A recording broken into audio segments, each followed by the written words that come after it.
колку зелените покриви на објектите може да придонесат во намалувањето на загадувањето на воздухот на територијата на Република Македонија?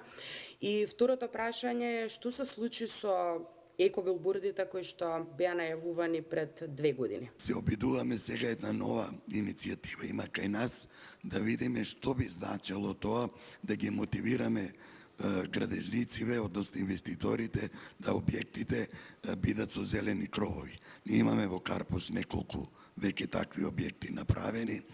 Сметаме дека тоа може да значи еден придонес за зголемување на квотата на зеленило, нели? Иако мотивите, односно аргументите кај инвеститорите се дека во моментов тоа е прилично поскапо, односно делува на вкупната инвестициона цена на таквите објекти.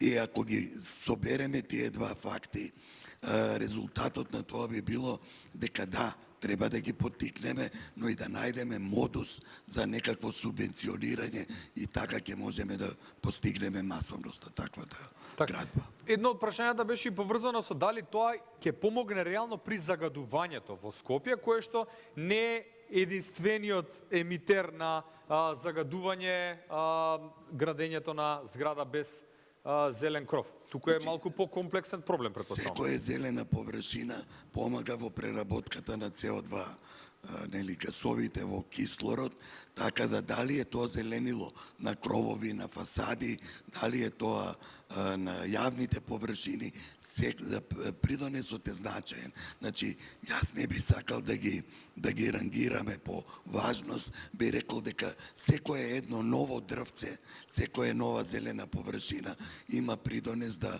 се бориме против таквото загадување во градот. Пократко би додал некој мој размислување.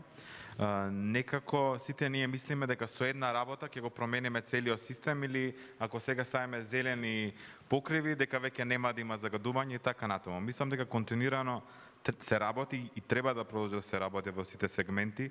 Дали е тоа фотоволтаици, дали е зелени покриви, дали е сега новиот Bus Rapid систем, дали е поголем број на велосипедски патеки за помало користење, дали е поголем притисок и кон инвеститорите, бидејќи на крајот од денот јас сметам дека државата треба да ги постави правилата и да каже ако сакаш да градиш, вака ќе градиш. Така да мислам дека е време да ја промениме играта и сите заеднички да придонесеме, бидејќи не се работи ова дека само приватниот сектор треба да го направи или дека само државата треба да го направи. Мислам дека вистинскиот ефект ќе се случи кога секој од нас тие мали одлуки на дневна основа ќе ги промени и ќе придонесеме кон целосно менување на системот.